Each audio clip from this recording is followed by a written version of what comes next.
Today, you're going to be hearing from two of the global experts in this arena, Dr. Theo Dawson and Dr. Clint Hughes. I'll start by introducing these panel members, and then I'll take you through the structure we've got for the session. All good? Thumbs up. Great. So Dr. Theo Dawson, Executive Director, CEO, and founder of Lectica, is an award-winning cognitive developmental psychologist. Since 1995, her work has focused on documenting conceptual and skill development across the human lifespan. Findings from this research have informed the design of educational tools and technologies that make it possible to customize and optimize learning for everybody. We also have Clint Hughes, leadership consultant, integral educator, researcher, and writer. Clint holds a PhD in human and organizational development with significant expertise in adult development, change management, top team alignment, and whole systems change. Clint has been working with Lectica now for over 12 years as an analyst, educator, and consultant. Now, we have a lot to get through and share over the next 90 minutes or so. So here's the plan. We're going to spend around 15 minutes on each of the following sections with a 6-minute question round between each. A couple of ground rules to put in place to keep this flowing and going. I'm going to ask everybody to stay on mute. I'm going to invite your questions after each round into the chat box, and I will field and work through those questions as we go. We're not going to potentially get to all of the questions, but we're going to work with the most relevant ones first. So essentially, we're going to look at the LDMA debrief with the questions. We're going to debrief an Essentials Plus assessment, which includes Lectical, VUCA, and Clarity scores. And then we're going to provide a link where you can learn more about the Essentials Plus. And hopefully, if we do all this well and I keep us all on time, we'll get to a final question round soon. So that is the process. I'll be moderating again to try and make this go as smoothly as possible. So without further ado, over to you, Theo and Clint, for our first section, explaining the report. Right. I was expecting another slide that had a list of the sections so that people would know what's coming in each section. I think it just got accidentally dropped. Sure, I could walk through that if you like. Just real quick. Yep, okay. So the 3 sections we're going to look at today are in these 3 categories. There is number 1, explaining the report, reviewing pre-debrief reflections, relating the basic report to those reflections. So we'll do that for about 15 minutes, then we'll have questions. As we go through that, please note your questions in the chat, and I'll provide the opportunity for those questions to be answered then. Second section, presenting lectical level, VUCA and Clarity results and growth projections and relating those to the debrief reflections. Again, bring your questions, please. We learn better through these reflective questions, so I'll be inviting that. And finally, and excitingly, we're going to be looking at developing and presenting a learning plan. And again, we'll do a round of questions for that too. So if we're ready to get started, I'm going to hit go and over to you, Theo and Clint. Thank you so much. Does go mean the timer just started? Yes, indeed. I'm going to take over sharing now. And ooh, do I really want to share? Yeah, I guess I'm going to share my whole screen. There we go. All right. So Fatima, or is it Fatima? How do you pronounce your name? Oh boy, I'm not sure. I honestly don't know. Just you can pick whichever. Okay, well, I think I'll call you Fatima. I understand that you're here with the Rex Trek leadership program, and that everybody in the program is taking the assessment. And I just want to check to make sure that you understand that none of the information that you and I are sharing right now will be shared with anyone without your consent. And there is no plan to share beyond just you and me. This is really just for you. Okay. It's not. No, I didn't know that. That's good to know, though. Thank you. But this is the purpose of the assessment from our perspective is really just to support your development. So, you know, we'll just keep the focus there, and you don't have to worry about privacy. Sounds good. I was really delighted to read through your pre-debrief reflections. It sounds like you actually took some time to look through the report and to really think about the sections. I can see that you were, looking at some of the recommendations for how to look at the report along the way. I'm wondering, before we get started here, did you have an opportunity to take a look through the About the Lectica report slides that are at the top of the report to get a sense of what the parts of the report are all about? I did. You did. Yeah. Did you have any questions at all about the pieces, or feel like you know enough about the structure and content for now? I took notes as I went through it, but sort of strayed away from that when I actually got to the content of the report. So I think I have some questions related to like the skill hierarchy that I think I'm seeing in the development plan, but it's all really about the content of the report and less about the slides, if that makes sense. You're more concerned about the actual content of the Yeah. So I think I'll weave whatever questions I have into those parts. Okay, that's great. And if you do find that you're having questions, we can always revisit that topic, and I can clarify those for you as we go. It'll save us some time. We'll get to spend more time on the actual substance of what you had to say. So what I've done here is I've taken your reflections and I've done a little tiny bit of highlighting of the things that I saw that looked particularly interesting to me. But before we really get started with me asking questions about the things I'm interested in, are there any things in your experience that you really want to point out to me, or that you'd like to have to say something more about before we get going further with my own perceptions? Yeah, I mean, maybe a few things that I think are relevant given what I'm seeing that you highlighted, like what's jumping out for you. I think the first thing that maybe you missed because you didn't highlight it is about, wanting to practice, in the context of my work and in the context of my life, and not just, learn for the sake of learning. I never really enjoyed that. I let me refine that. I enjoy learning. I haven't enjoyed the processes throughout my life whereby I've learned, mostly in formal educational settings. They haven't been super effective. They haven't been super enjoyable.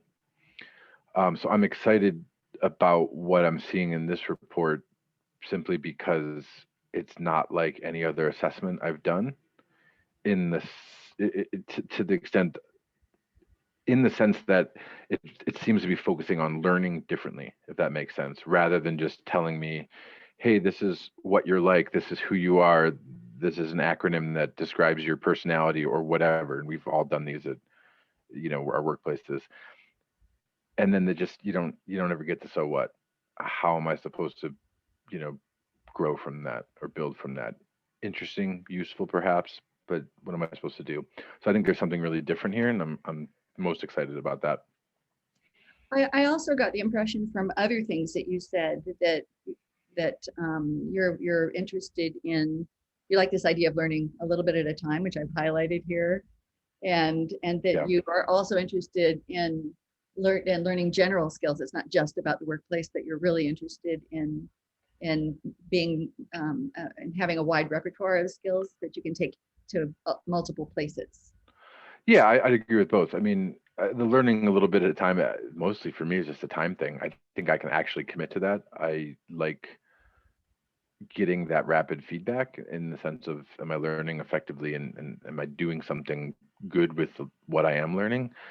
And then, yeah, general skills, I think that makes sense. I think the comment I made later on here is more about skills that are applicable across industries, if I can say it that way. So I like my job, but I'm not sure I'm going to be here that much longer. So you're interested in staying in management in general, but you're talking about movement across different industries. Yeah, so I say general in the sense, which is again why I'm excited about getting into this, because it seems like we're really looking at skills that relate to working with people, and that to me goes anywhere. Okay, so it's even broader than management. It's everywhere. Yeah. So those skills for working with people are the real center of this for you right now. Mm-hmm. Stuff that you're really and then as I said in here, yes, I would like to and probably should focus on, my team currently, what we can do to build trust there, deepen the trust there. So that's all relevant still. But I think that I can, again, take that anywhere. I'll always be working with teams of some varieties. They'll always be made of people, as teams tend to be. Well, then in the second section in reflection 2, you did something that we don't really see all that often. And you said, well, wait a minute, I'm not even sure I have all of these current skills under my belt. And, regarding the what's next are interesting, but I really want to work some more on some of these skills that you're telling me that I already am practicing. Hey, can you tell me more about that? Yeah, I mean, I have the report that I looked at, with some notes up here on my other screen, and I'd say particularly with the collaborative capacity feedback under current skills, if I was honest with you, and maybe a little bit hard to be dishonest or honest with myself, I should say, I think I could find examples of doing most of these things, but I wouldn't say that I do them regularly. I wouldn't say that I do them, like the second one down says, consciously adjusting your own position. I don't know how conscious I am of it. I think I certainly do that to accommodate new ideas, but I don't think it's super conscious. And then the one I put in the reflections, yeah, I mean, I get that one. I like that one, testing your understanding by summarizing arguments of others to their satisfaction. I don't think I do that, but I'd like to.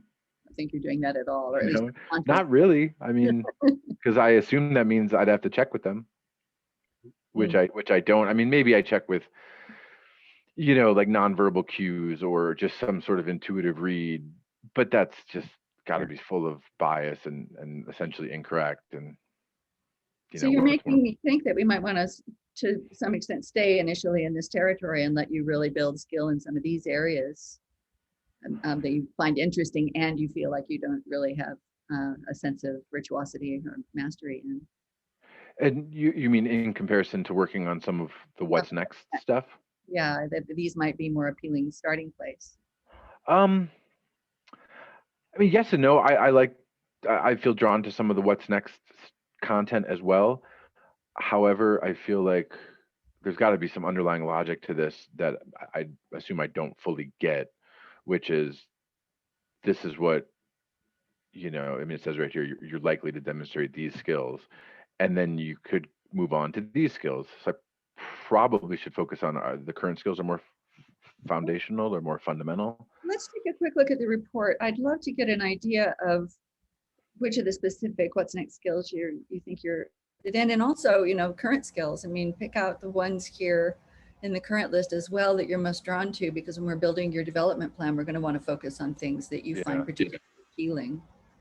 Well, so on the current skills, I think the one I mentioned here that we're talking about is the one that's most appealing, because I would say I do it the least, and I'm also interested in it the most because, and again, which is the testing your understanding by summarizing the arguments of others, simply because I think that would have well, like I said, I'm just interested in it. I think that means something, like just follow that intuition, but I think it would have the most impact on my team and trust building. Particularly if I was doing it and helping others learn how to do that. Maybe we all did it together, made some commitment to do that. So that one stands out the most. And I think it connects well. Well, the one I highlighted from the what's next is encourage participants, the last one, encourage participants in collaborative decision-making discussions to explain their reasoning and evidence. And it seems a little bit different because, now we're talking about explaining reasoning and explaining evidence, but I think it's connected to that current skill. So if we could build something that connects those two. Yeah, that'd be great. Those skills in sequence or whatever seems to work best. Now, do you think a sequence would be smart? Like starting with the current and then moving to the what's next? I think it really depends upon the nature of the skills that we decide that we're going to work with. Generally speaking, if people have current skills that they would like to continue developing, that it's generally a good place to start, because a lot of them what skills build upon those skills. Yeah. Okay. It's not a hard line to draw, But there is some sense that but there's some sense of sequence to these. they're getting built on. Yeah, that makes sense to me. So we usually recommend ordering them in that way. The other thing that I noticed about in your reflections is that you only mentioned the collaborative capacity skill. And does that mean that that's as far as you got, that you were only able to actually look through that part of the report, or did you look at the whole report? No, yes and no. So I looked at the whole report. I took a few notes in the other sections, just sort of capturing what stood out to me. So if you think one of those is more relevant, or we should focus on more so, like I'm a little bit concerned about the contextual thinking because my score was low as I understand it. But I started with the collaborative capacity. I focused most there, probably because I just did it first, and that's why I was writing more about that as I was filling the reflections out. Okay. So we're probably not going to have time in one session to go through all of those pages anyway. So we'll probably, and that's fine. Yeah. I mean, I definitely looked at the collaborative capacity, engaged it the deepest. But we may find that you'll be interested in the skills that have a crossover into some of those other areas as well. So I'll just watch for that as we move along. All right. Yeah, particularly if you find the one that crosses over to contextual thinking, because when we get to that point, I assume we're going to get to the scores. I do have a question about why is that so low, or what do I do about it? Okay, yes, and we are going to be talking about the scores in the next section. So just hang in and we'll get there. Cool. You also asked a really great question here. How long will it take me to learn everything in this report? Now there's a question we often get. And it's a really hard, question to answer, but we usually build our reports to have about a year's worth of activity in them. Oh, okay. But it varies because, for example, in your case, we might decide that we want to add some additional micro VCalls, the learning tools that we've embedded in the report. We might decide to add some more because you're interested in doing those things. So it could take longer than a year to get through the whole report. And it also depends upon your time and how much you can commit to. No, that's great. I mean, I was, for whatever reason, thinking that this was something that I had a much shorter time horizon to do, and was feeling a little bit overwhelmed by that.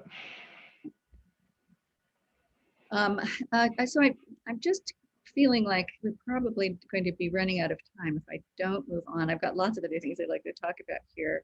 Let me pick and choose a little, or if there's something that you particularly want to talk about in your reflections that we haven't, let's go with that. 2 minutes there, Thea. How many? 2 minutes on this section remaining. Yes. 2 minutes. Oh. Nothing else for me. I mean, I think we've covered the trust piece is still important. The facilitator piece, that's really about facilitating teams, like facilitating whether I'm doing decisions or whether we're doing a workshop or the training, development, whatever it is. But working actively as a leader with other people, and then micro VCalling with other people, whether it's my team or another community, is of interest. And that just brings me to just one last question that I'd like to ask you before we go on to talking about the scores themselves and how they might impact our choices. Okay. And that is whether or not you had an opportunity to play with the micro VCal that's in this section yet, or not. The clarifying questions one? Yes. I started working, so I don't fully get why there's 3. I mean, I see that it's a starter set, and I assume I start with number 1. So I started to started going through that, but I don't feel like I have good traction yet.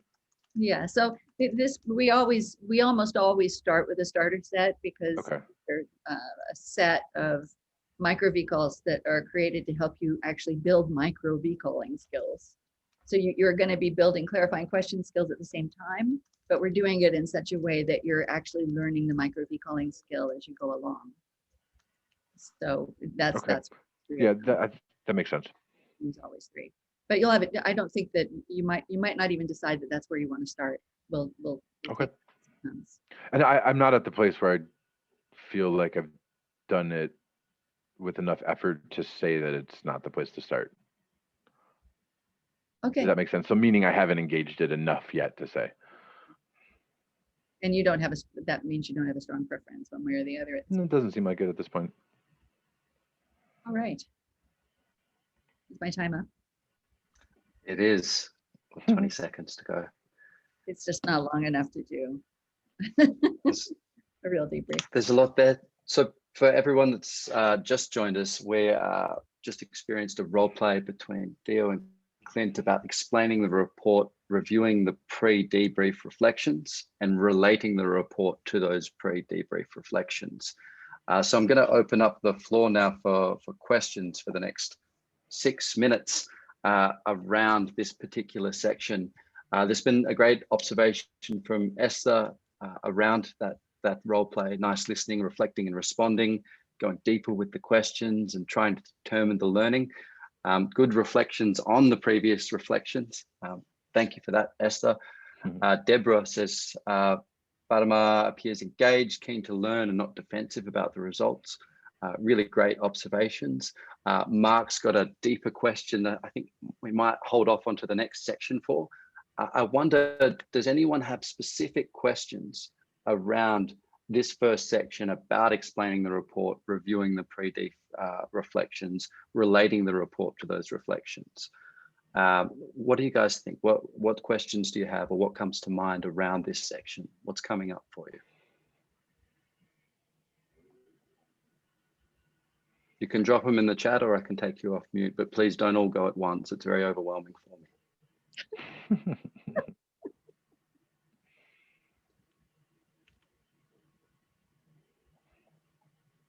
Any questions? Anyone?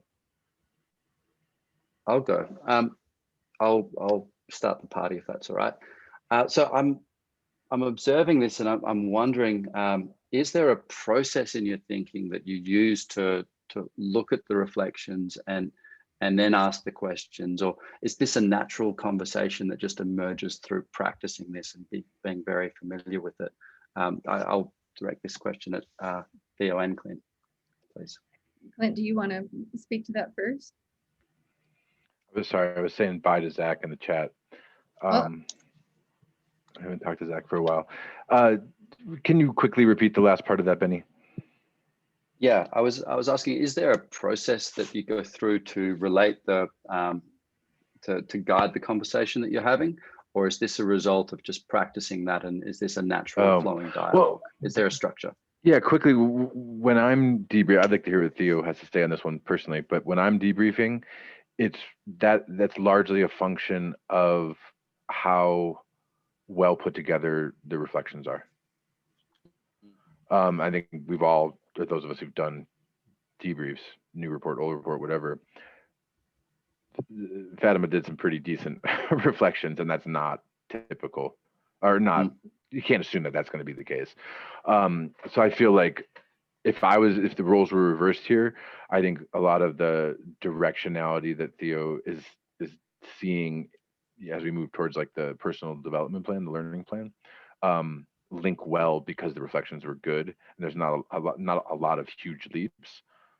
But if that wasn't the case, I would, as I'm preparing for a debrief, I would spend a lot more time on the reflections and really ask a bunch more questions and get into some discussion that probably would feel unstructured, but the aim of it for me is to figure out where then do we spend the next bit of our time as we try to move toward a learning plan or some relevant learning edge.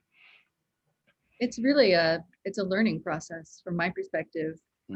It's my big chance to really figure out what this person's interested in, how they feel about the learning process, and how easy it's going to be for them to begin that process, or whether we need to start 5 steps back from getting the learning going, or whether they're ready to jump in and play.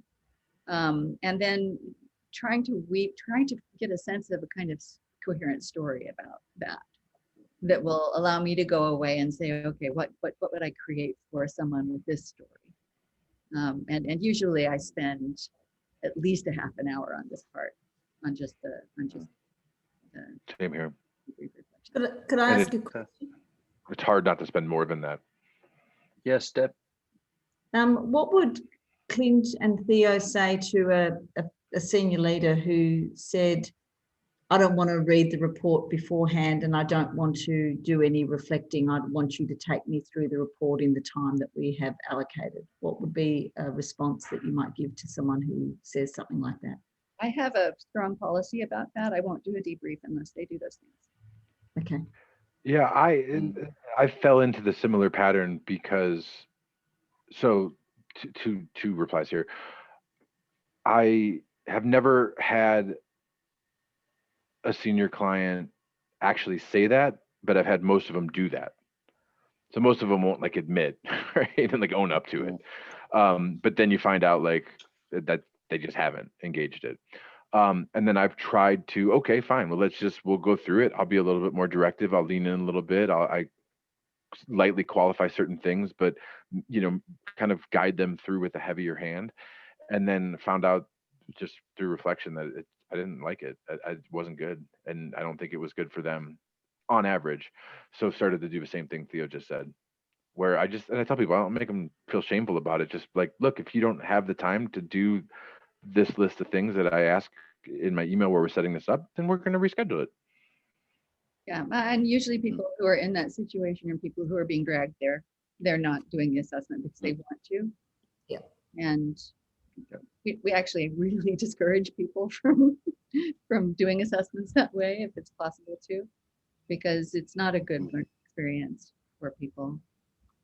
I've had a few examples where, I wouldn't say the person wasn't engaged or wasn't interested, or made a statement, Deb, like you're saying, like I don't want to look at this. I won't look at this. I want you to walk me through it.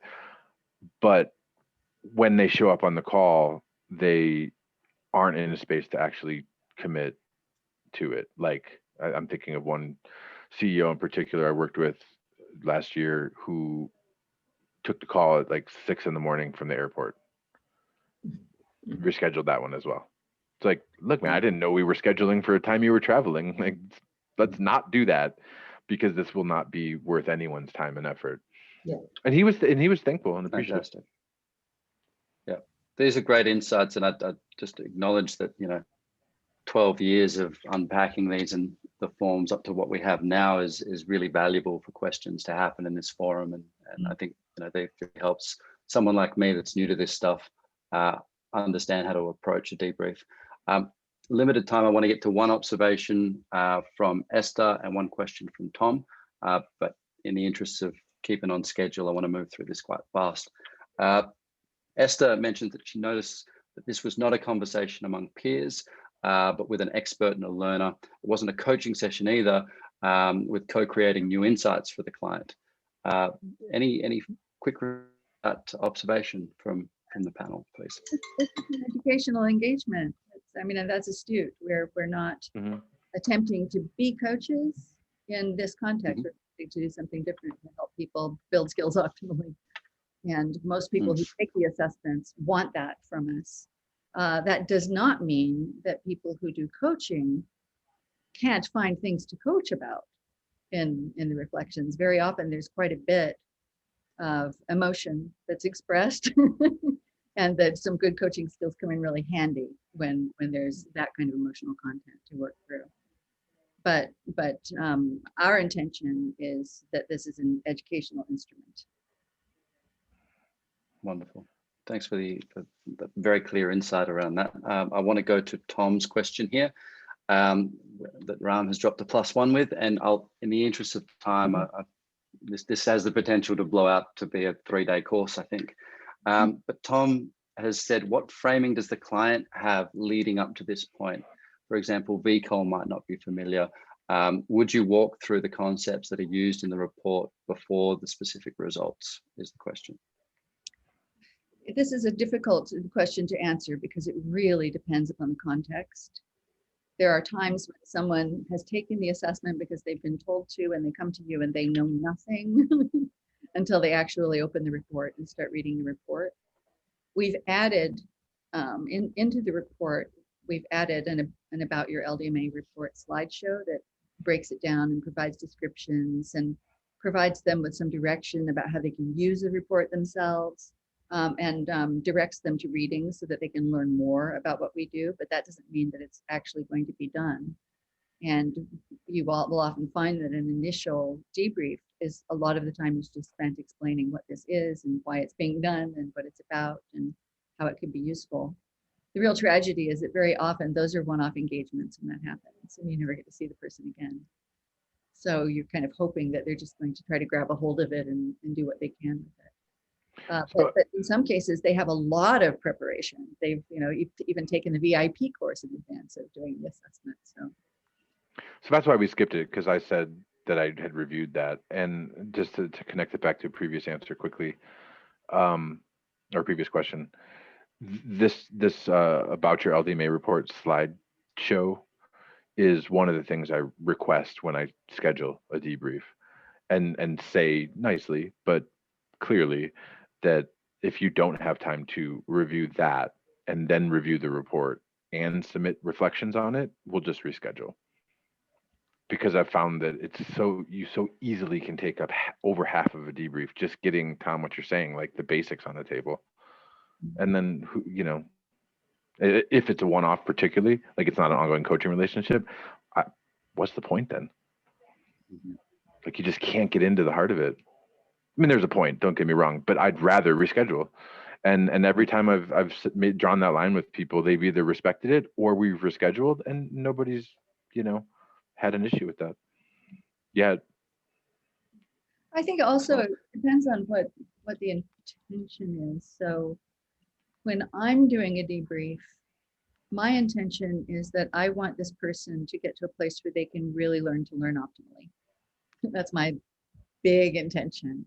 I do care about the specific things that they're interested in learning, but those for me are vehicles to getting to a place where you can become a lifelong in the moment learner and really benefit from learning optimally. But I think that there can be, other people can have very different kinds of goals for the assessment, and that's going to have an impact on how you conduct the initial debrief and how much background information you supply. Fantastic. Time for section 2.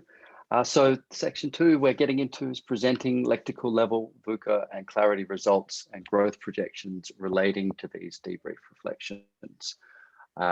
Again, as we go through this, please note your questions in the chat box, and we'll get to a questions round soon. Let's begin. Over to you again, Theo and Clint. Fatima, I can't remember what I decided I was calling you. I like Fatima better. I think it sounds. I think that's what we chose. Fatima. Fatima, before I start talking to you, I'm going to actually just say one thing to the group as a whole. And that is that very often when people are initially issued one of these new assessments, there actually is no score, and there is no report that's embedded in it that has scores in it. So that the entire first encounter with the assessment can be score-free, and more relaxed, and get people really thinking in terms of the learning goals of the assessment rather than the where do I land with respect to my peers way of thinking. And sometimes, our clients delay the release of the scores for a long time, with the client's consent, of course, because we can't really boss adults around that much. So this is a case in which the entire essentials report is being presented at once, which is actually now kind of atypical. So now I'll move into that section with Fatima. So Fatima, we've obviously just spent an entire hour talking about the basic report, and you're really feeling comfortable with the basic report and all of the goals and learning materials in the assessment report. And now I'd like to take you to the score results for your assessment. And you will express curiosity about these earlier, so I want to make sure that we do a good job here. Did you have an opportunity to look through the About the LDMA scores slides? I did, but to be honest, I stopped halfway through and went to the scores because I just couldn't. I couldn't help myself. So I wanted to see this is what this is, and I'm like, what did I get? And yeah, so I probably missed some stuff. All right, well, let's just dig into that report together then, and I guess we'll just go through it piece by piece. Sure. make sure that you've got clarity about what it's all about. So the purpose of using scores is that it provides us with some additional information that can help us to get a more refined picture of where we might want to target your learning. And we do that by looking more closely at your clarity scores and your VUCA scores. And then we use that information to do some thinking about what your learning trajectory looks like, and also to get some ideas about what skills we might like to focus on first. We usually try to focus initially on skills that are weaker rather than those that are stronger, so that you can kind of bring all of your skills up to the same level. Okay. So tell me, so you got through part of this. So there's the first section is just a description of what the metrics are. Do you have any questions about those metrics? No, I think because I don't see how you can see this actually. Yeah, that's helpful. Thank you. So I think I get this page. I made it this far before jumping ahead. I made it a little farther than this. So I'm going to ask a question. My biggest confusion, and you can tell me if you're getting to this, but my biggest confusion is related to something you just said, using the scores to target my learning. So I guess my question is, the stuff that we just looked at, like the what's next, the VCalls that are showing up, even the current skills, those are being, how are those related to the scores? I'm getting those suggestions because my scores are high or low or medium. Okay, so this is no. Okay, good, because I was confused about that. Not quite. Yes, I think that this is something that people find a little bit difficult to get a hold of. The actual content of the report that you saw in the first section that we did, all of that content is related only to your Lectical score. Okay. And it's selected based on that Lectical score. So everybody who has your Lectical score, who's in your assignment, would get basically the same feedback in that area. Okay. So it's personalized, but only to the extent that it's at a complexity level that we think is going to be a friendly place for you. Okay, so that makes sense. I misunderstood that. I thought, for example, it was that plus my VUCA scores and the low contextual thinking score, and I wasn't sure then how does that impact what's showing up in the VCalls. So it's the Lectical score that determines that. Right, exactly. But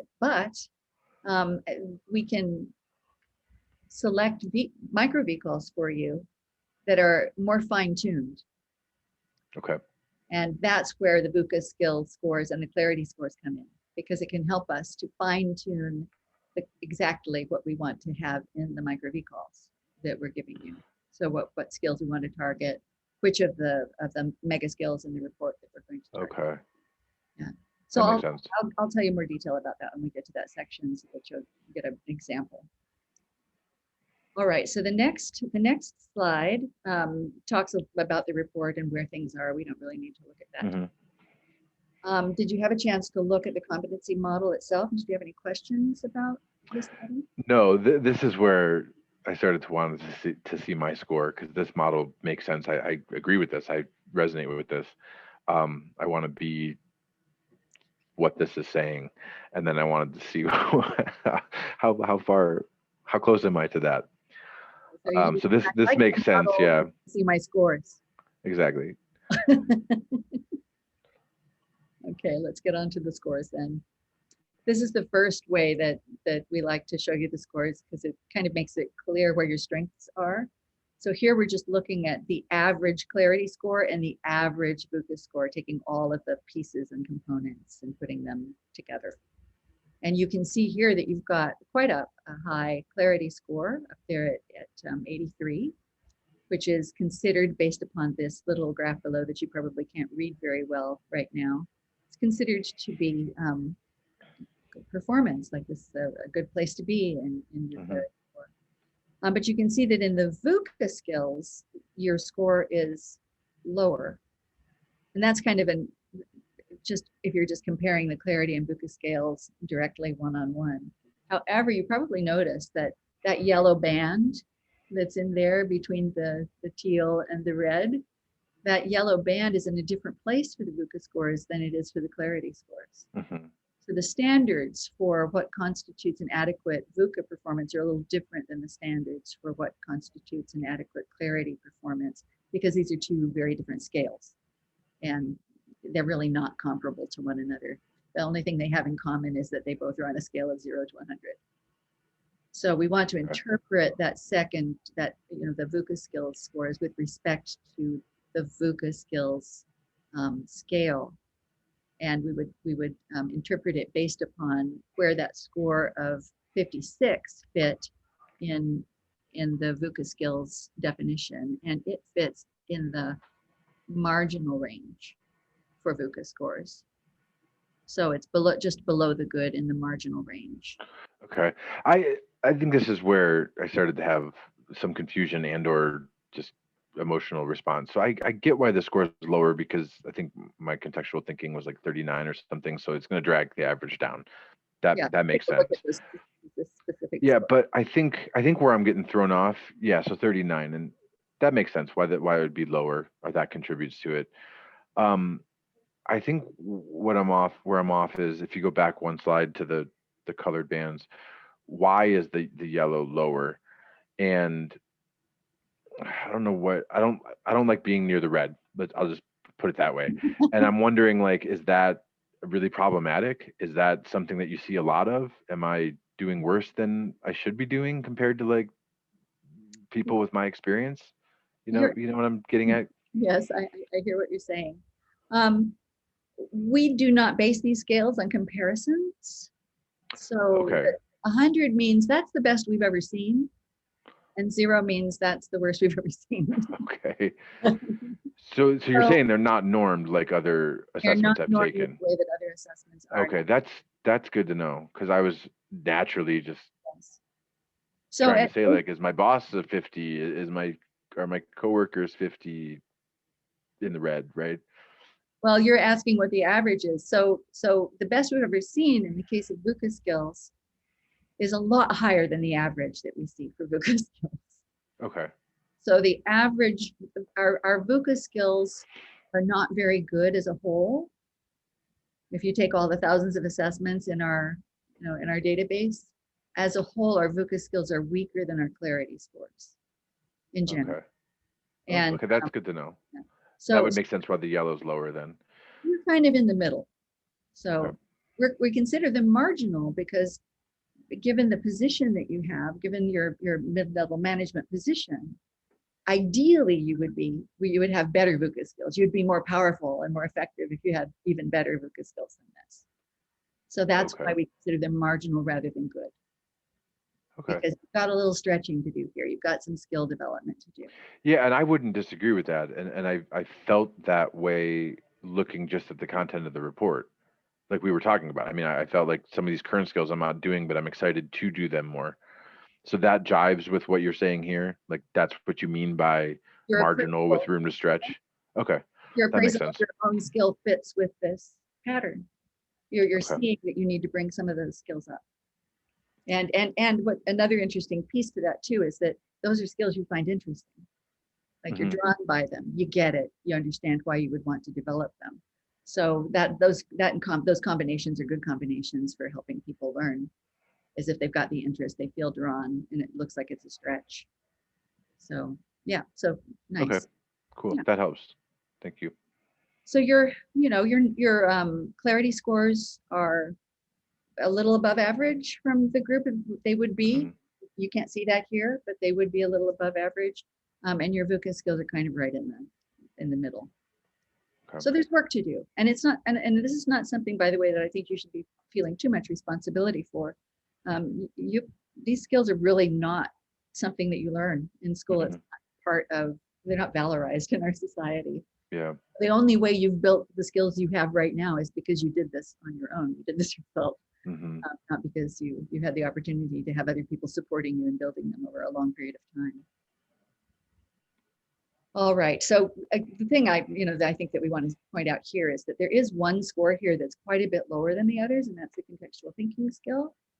And that suggests that might be a place that we want to do some extra work to kind of pull that up to be at the same level as the other skills, so that, you know, when these skills are working with one another, they're all working on at the same level, which makes you more efficient and also will make you learn better in the long run.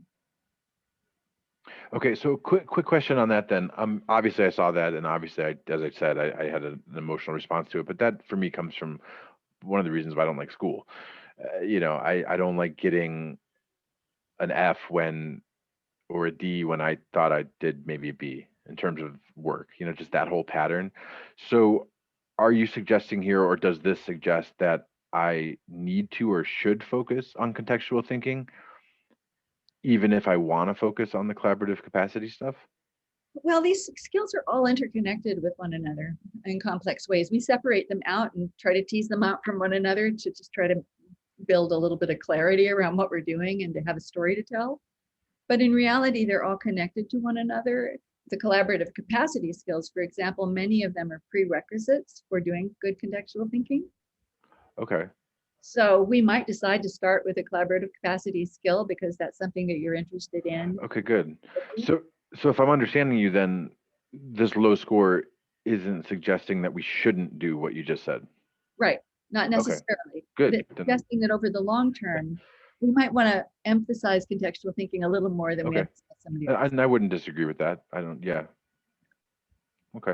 Meaning like looking at how I do, again, I reviewed that page a little bit more quickly, the contextual thinking part, but I don't disagree that I struggle more in that area. I have less skill in that area, given what it said. And you probably, when you have a chance to go and look more deeply at the contextual thinking page, then you'll be able to pinpoint more where those areas are where you're feeling like you don't have as much skill. But we can't do all of this in one meeting. So yeah, that's fine. I'd rather focus on collaborative capacity. I was just concerned that we shouldn't because of the low score. All right. Is there anything else that, oh, great. Okay, let me just. 2 minutes. So yeah, I think the one last question I had, a point of confusion, was, can you just take a pass at the projected growth? Yes. So you have seen these benchmarks and you kind of have an idea of what the score and this makes sense, yeah. And I don't have any issue with this. Or is landing right at the very beginning of what we call early systems thinking, which, by the way, is typically perfectly adequate level for someone who's in a role like yours right now. Yeah, that's how I interpreted it. You're a pretty good fit to the role you're in, but it means that there's more to learn. You know, there's definitely more development to happen over the next few years. Okay, so let's take a look first at this one. So this is showing your lectical score relative to these average curves that we have developed over many years, not just ourselves, but we've developed with, that we've based on other people's research as well. And they show average trajectories. So your star is on what we call the E curve. And if you just did what the average person does for the next few years, it would be likely that you would continue to grow for a few years, and then you would probably stop showing much growth by around age 55. So I bet you didn't realize you were only 30. I didn't. I was still 30, but it's nice to be 30, especially when it comes to curves. So if we take into account the clarity and VUCA scores that people have, if their clarity scores are high and or their VUCA scores are high, then that suggests to us that they might be on a steeper curve than someone whose clarity and VUCA scores are lower. So what we try to do in the next slide is figure out what impact those clarity and VUCA scores might have. Plus, why aren't you moving? No, okay. Plus, we're also making an assumption here that you are going to learn to microvehicle. Okay. So given that you have a clarity score of 83, which gives you, oh, I think there's a typo here. This should actually say 1103.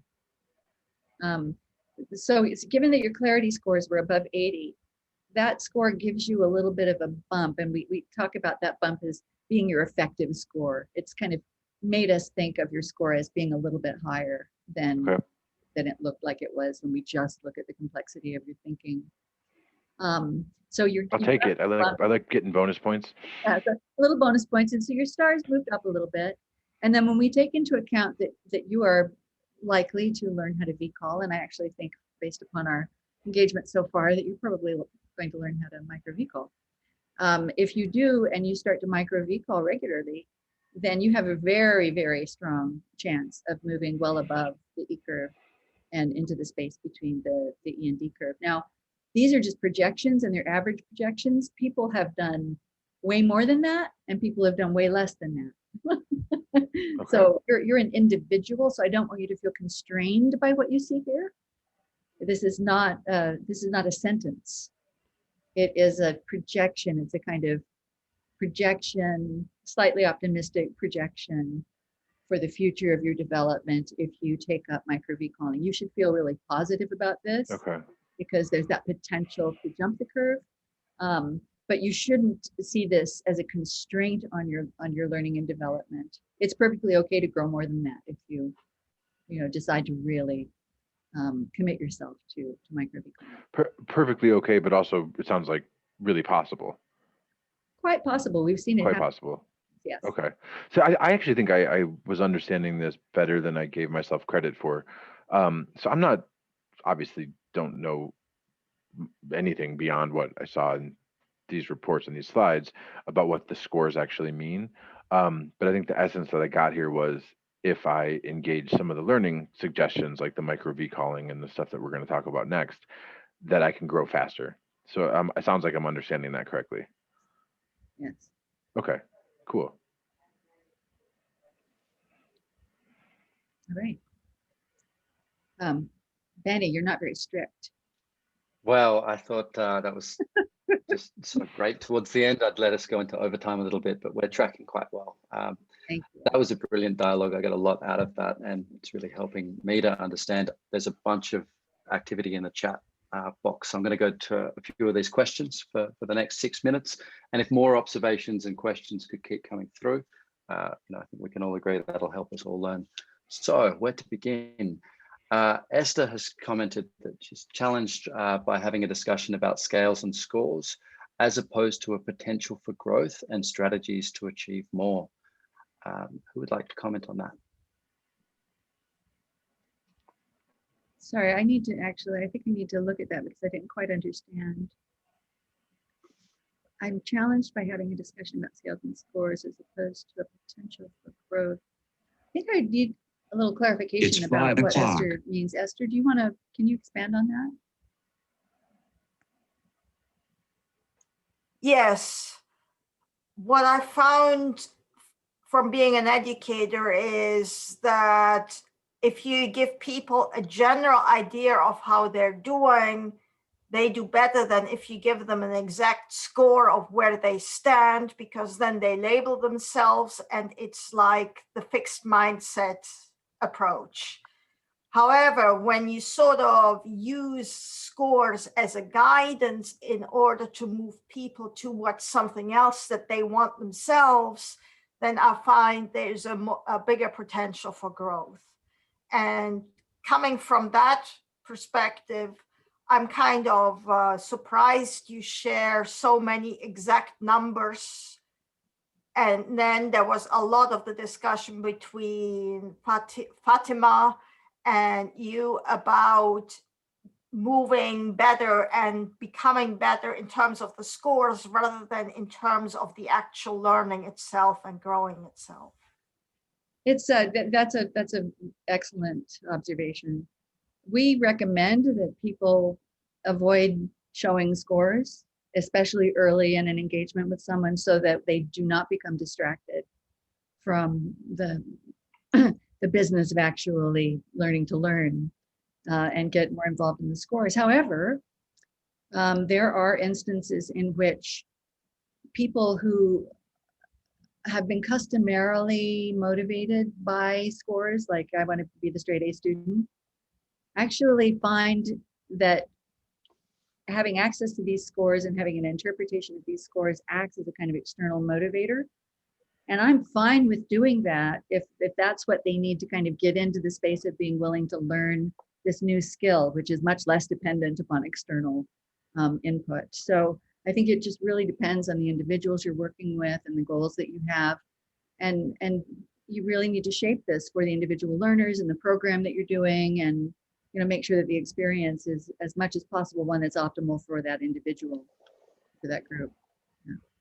So quickly, I'm trying not to repeat anything that Theo's saying. I'd say 60-40. 60% of the debriefs I've done did go better or would have gone better without showing the scores, without having this part turned on, as it were. Now, obviously, in the past, that wasn't an option, which is why I'm saying could have gone better. And then of the other 40%, I'd say it's half and half. So like 20%, right, and 20, where half the people have a healthy way of relating to scores and half have an unhealthy, problematic way of relating to scores.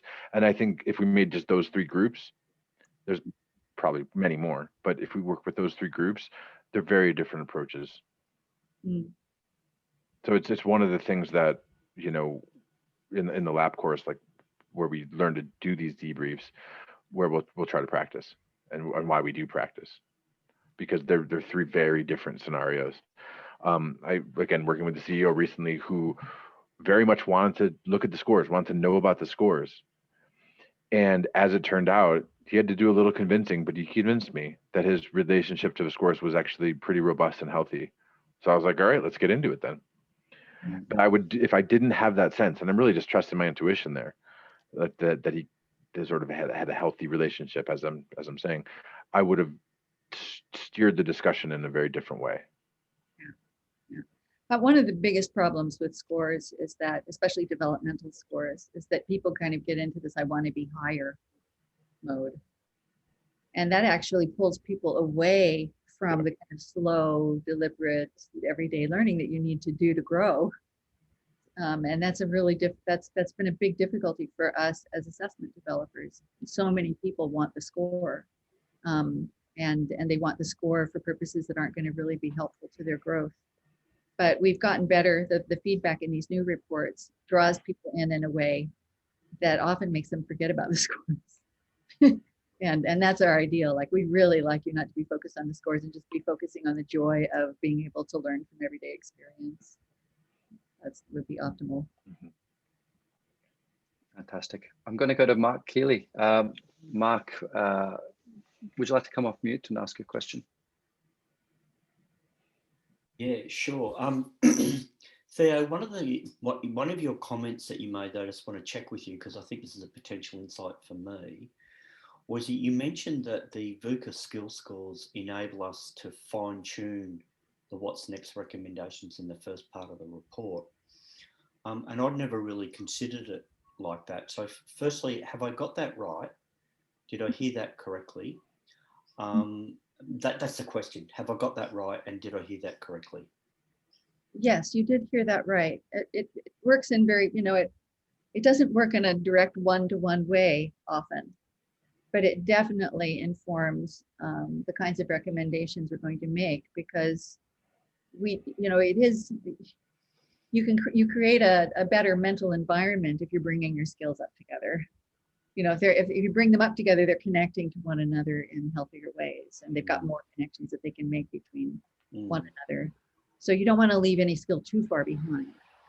You want to kind of try to pull them along. So it gives us an indication that there's an area where we might want to have more practice in that area than we have in other areas. Not necessarily first, but over time, that we want to use that as a focus and watch the development of that skill until it comes up. So they're kind of like in symbiosis, whereas I think previously I'd sort of thought of them as being separate. Oh, they're so interconnected. Yeah, thank you. I mean, you have to think that the distinctions that we make between the skills are human inventions. They make it easier for us to communicate with one another. That's all they are. They're completely artificial. But they do have a certain logic to them up to a point, and that makes them useful for helping us to organize things and make things clear to people. Thank you. Good. I'm going to go to Deborah Pascoe now. Deb, would you like to come off mute?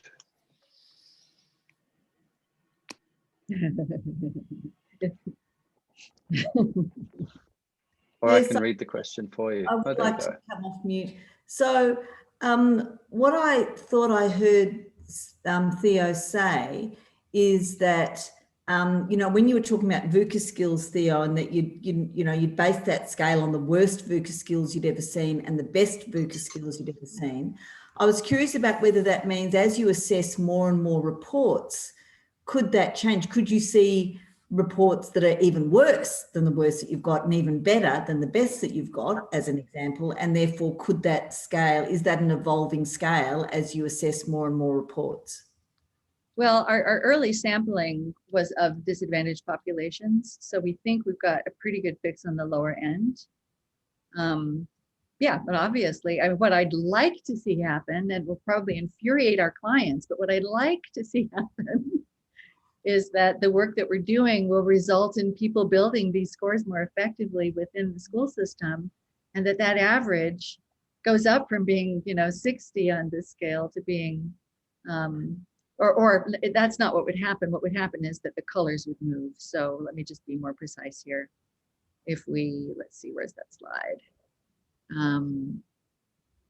Is that the one? Yeah, this is the one. So what would happen would be that the red zone would be higher and where we consider it to be good would be up in this range, because we've actually moved the whole population to being better VUCA skills. But because we currently don't valorize them at all, there's just, in our regular educational system, there's very little work that really pulls in and incorporates these, these skills. We're seeing the end result of that we are fairly weak in those skills. Yeah. Thank you. Thank you. Esther, I've seen your question there. I'm going to hold this till after the next section because I think it'll tie into the developmental plans quite nicely. So let's jump into the third section around developmental plans. Over to you, Theo and Clint, and I'll be stricter on the time this time. All right. So let me see, what have I done here? Okay, so Fatima, you're not here right now because I'm going to spend some time following our engagement with one another to really look at what you've had to say and think about it and straighten out what I'd like to do for your development plan. So what I've done here, folks, is I have gone through the debrief reflections again, and usually during the actual debrief itself, I'm taking these notes on the side and making notes on the side. But at the after I'm done, I also then go back through and I remember as much as I can about what has happened, and I make notes either in the side on the side or in the text about the kinds of things that I've observed and the things that the ideas that I have for how we might turn that into a beginning development plan. So I've made observations here like, so conventional coursework is not a current option for this person. And, for some people that might be, if they have a particular kind of objective that we might send them, we might suggest conventional coursework. So clearly that's not. Likes learning, but has a little anxiety about performance due to difficulties in school, so might need some early wins. So we want to make sure that we're giving them stuff that's really in their Goldilocks zone and not too difficult. And I'd contrast that to having someone who is showing all of the signs of being an avid learner who loves stretching the Goldilocks zone. Make it so hard that it seems like it's really over difficult. So we're trying to figure out where that person is in terms of what's going to be tolerable for them. So we're going to try to hit Fatima's Goldilocks zone pretty close on. We're not going to try to take her further than she is showing that she's comfortable. And then I also made a note that these reservations about the development of some of the skills that we classified as current skills make sense because she's just moved into the level 11, And it's when you're trying to populate assessments, there's always a choice you have to make about where you put the feedback. And what we do to someone who's just moved into a new level is the actual feedback that we're giving and the suggestions that we're making are going to be more of a stretch for them. And it is more likely that they're going to want to start with some of the current skills because they're still finding those a little bit challenging and aren't feeling that they've got the virtuosity they'd like to have. So I'm just marking that because it makes sense, and that means that I'm not going to try to challenge it in any way. And then I was thinking also that, about the wanting to learn to micro recall and wanting to build collaborative capacity skills. I think she's particularly big on building collaborative capacity skills. That kept coming back again and again.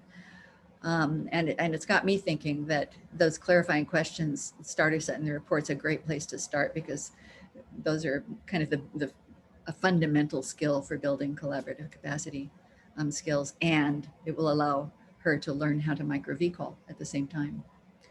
And then I was thinking also that maybe we might try to add something that, related to summarizing arguments to the mix at this point. Like, should we be thinking about summarizing other people's arguments as another skill to add to the mix? And then later she mentioned that she thought, oh, it would be fun for our team to learn how to do this together. So I just put a question, VIP course for team, maybe they'd be interested in doing that. And later, I made the note that VUCA skills need some work and the contextual thinking was lowest, and that I thought maybe something like a frame of reference VCAL focused on stakeholder perspectives, which is close to home because she's running a team, might be good to do maybe after the clarifying questions starter set. So we'd want it to be a simple one, a standalone micro VCAL, but a simple basic one that would just help her put her collaborative capacity and contextual thinking skills to work together. And then I thought, oh yeah, and she wants to go broad. So I want to make sure that whatever we do, they're broad skills that she'll see as something she can apply broadly. And that it sounds like she's eager to kind of go deeper in terms of learning about the VCalling process. Some people just don't. Some of you want to go into different directions. If she had been more tied to a conventional learning model, I might have spent time with her on the learning recommendations more than on the micro VCal, because that would feel more familiar as a place to start. And then I made a note to self, consider running a VCalling group for eager clients, because she mentioned that she would like to work with other people. So after that, I went and I looked at the maps for the various skills. And you can't see these very well here. I can make them a little bit bigger, but probably not a lot bigger. These should look familiar to most of you if you've been reading the series on skill mapping, on the VUCA skills. And I pulled out the collaborative capacity map and the contextual thinking map, and also the perspective coordination map, because there were one of the skills that she mentioned fit better in the perspective coordination map. And then I just grabbed little pieces of the map that related to the skills that it looked like we might want to target. And I put together a little learning plan for her that starts with a collaborative capacity skill under perspective seeking, clarifying understanding and addressing gaps. And that's the clarifying questions starter set. And then I thought that perhaps the testing understanding micro VCal on summarizing arguments might be a good second place to go. And I notice that I put the amount of days that I'm expecting she might want to spend on these. You want to make it clear to somebody that, by the way, Fatima, you can be here now. You can ask questions about this. That the amount of time here is not, this is how long you should spend on this, but this is how long I would expect you might want to spend on this. Spend longer if you want to. If you feel like you've nailed it in one day, then go ahead and move on. And then I chose from the contextual thinking, I chose a micro VCal on stakeholder perspectives as frames of reference. So you can see this kind of weaving the stakeholder perspectives thing through, first through the clarifying questions. So I'm going to learn more about your perspective, summarizing their arguments. I'm going to demonstrate that I've been really listening. And then now I'm going to try to take your perspective And then finally, in the perspective coordinate area, applying some of this to learning how to facilitate brainstorming. So there's a kind of building across skills, but not trying to get more complex, just trying to move into slightly different territory each time. And getting her to a place where she's got a new thing that she can do with her team, I thought within a reasonable period of time would be useful, because she's emphasized how important it is to her to, or how important it is to you, Fatima, to to be able to work, to bring some of this to work and make your work with your team more effective. So what do you think? Yeah, so a couple of reflections. I mean, I saw this right at the top, you know, and I really appreciated that it was personalized, and it felt. You wouldn't have seen that. Oh, I see. Yeah, because I added that right after our meeting. After I created this, I put it in your report. Well, so after our meeting, I went back and looked, and then we did the time warp and went back in time and did so this. I just want to show people what by that. So what we can do is, once we've created a personal development plan, then we can put it right in the report so that they don't have to go looking for it elsewhere. Yeah, so what I liked about it was that it's personal in the sense that it's like a pathway through the report and through our discussion. I think that, you know, and this obviously depends on what we actually talk about in this discussion, but I was a little bit confused about all the layers and how much I need to track all the layers, because I felt like I'm really just focusing on the stuff where you put the 2 weeks, 1 week, 1 month. Like that's what actually feels important. And if I'm off there, I guess that's the question. Like, am I off there? Like, should I be focusing on the other stuff? Well, tracking it more. To be frank with you, Fatima, I did this for the people who are listening. Oh, well, I'm glad I could be of service. Because yes, you probably, unless someone was really interested in the maps and had already been reading the articles, you're at this stage, you're not going to get them into that much detail. It's not a good idea. You're already hitting the amount that they're taking in is enormous at this point in time. Cognitive overload is definitely a potential problem here. So you would actually strip everything out except saying what the mega skills are, because you want to connect it to the report, and then saying what these skills are and a kind of timeline. So that's what I feel like I could handle. Like we talked about collaborative capacity. We talked about focusing on that before focusing on contextual thinking, even though I had the lower score there. That all makes sense. I appreciate the chance to go through it in that way. And I get the micro V-call piece. I saw examples of that. I started on the clarifying question 1. I feel like that's all I can handle is just those micro V-calls under, as you're saying, the stuff in bold, the big skills. And when you're practicing the micro V-calls, I want you to really feel like this is your journey. And if you feel like you want to spend more time building a skill, then I put here, even if it's a lot longer, this is your learning journey. And you're the one who should be in control of deciding when you're ready to move on to another skill. Well, I saw that in the micro V-calls, like a lot of the ones I read, not all of them, at the end kind of suggest do this until you feel either satisfied or that you've developed the skill that you're targeting. So if I'm understanding you correctly, when you say 2 days or 1 week, or 2 weeks, you're saying give it a shot for that long before you consider moving on. Yeah, for the most part, unless it turns out it's something that you're already doing and you want to add some more to it because it's not exciting enough. Oh, okay. Yeah. 1 minute, folks. There's one other thing that I thought it might be worth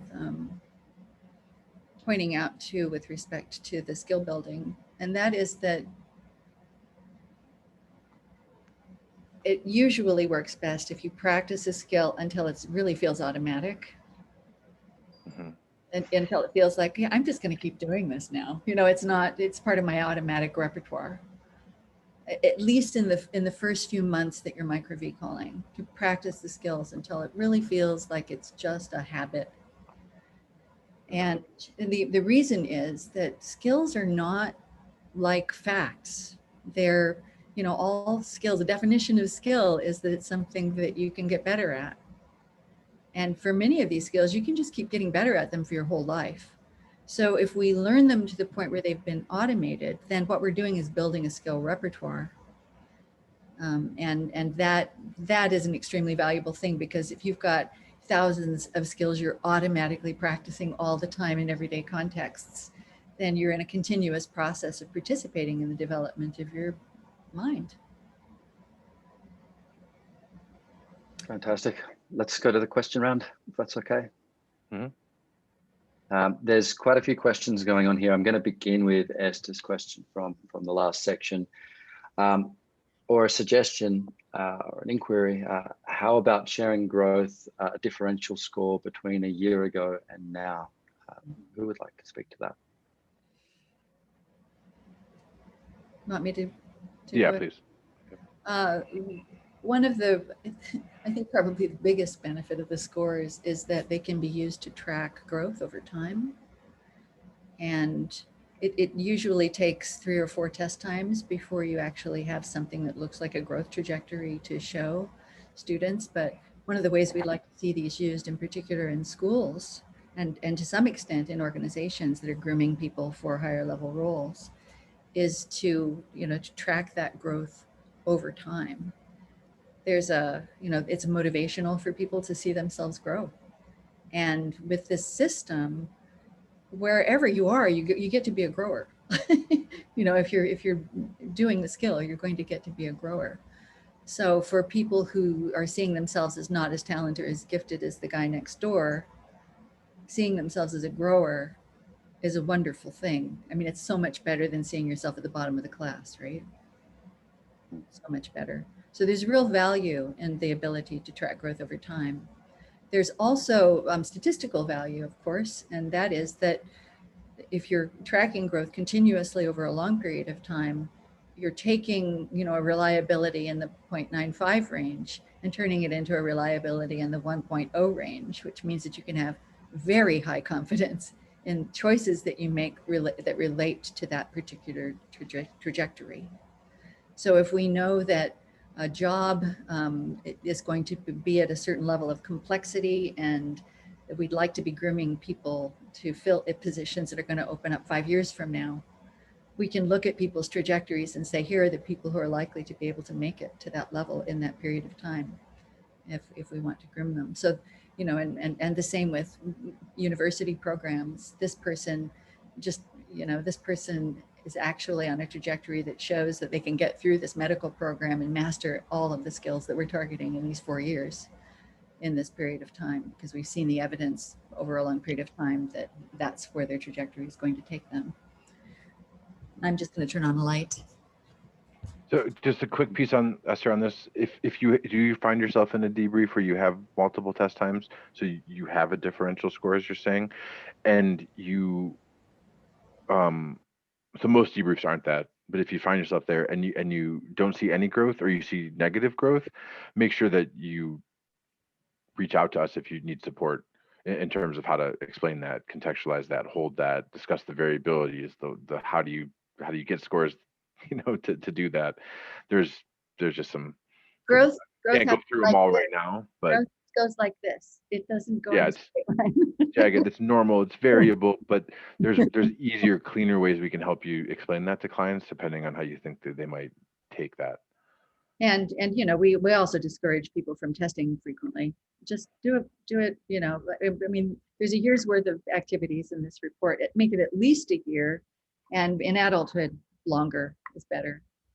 2 years, even more maybe. Because remember, a testing event is just an event. You could have a really bad day that day, and it's not a true representation of where you are. So you want to give yourself more time to make it more likely that you're going to give a performance that shows your development. Powerful insights. There's 2 more questions I think we could just get through. One is I think a faster one from Ram. Can the scores regress? And the other question is from Donna. Based on the report and conversation, she's asked clients to explore and name the skills they need in one area and get a plan directly tied to the projects. So perhaps we start with Ram's question quickly and then get into Donna's. Scores regress for a few reasons. One of them is brain damage. If someone, and that can be caused by dementia or, accident, or a variety of things can cause brain damage. One is that it looks like a regression, but it was really just a bad day. And another one is, and this is not all that uncommon, people get real excited and they really cram, like they really just, spend a lot of time learning, and they really, are grabbing every resource that they can. These are those fearless learners that I was talking about earlier. And they'll be really shocked that they got a lower score, or a score that wasn't any higher a year later. And what happens in those cases is that people are taking on board so much information that they're just not getting it networked. It's just not, the network isn't not being networked in. And so we usually just say to people, stop learning and just start micro recalling around the stuff that you're already, the skills you were already working on. Don't bring any new content in for a while. And then people get back on to a trajectory. Learning can also stall if you do that for too long. If you cram for too long, memorize for too long, without integrating knowledge into your mental structures, then eventually you will just stop growing altogether, and it will be very difficult to get you back on a growth trajectory. And I would add a fourth one that I actually just came across for the first time a couple of weeks ago.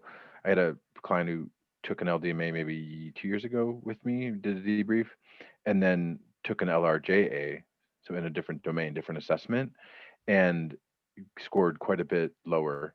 It also was a bad day. So we had this like dual effect of a bad day and a different domain. So mixed with, he had an assumption that growth, just defined broadly or writ large, should show up anywhere, no matter the assessment. And that's not necessarily the case either. We do see a difference on different assessments. People grow faster where they're learning. And that's how it turned out to make sense for him. Faster. It's like he practices a lot in the leadership domain and practices a lot less in terms of like explaining his thinking and reasoning through in the reflective judgment domain. Okay. And that made it make sense for him. It's not a regression really, it's just a difference based upon domain and area. But he thought it was a regression, hence why it's important to like sometimes be able to explain these types of things. And of course, there's always the additional possibility that the Lectica scoring system has changed, but we won't really get into that here. But we'll be doing something on that a little bit later.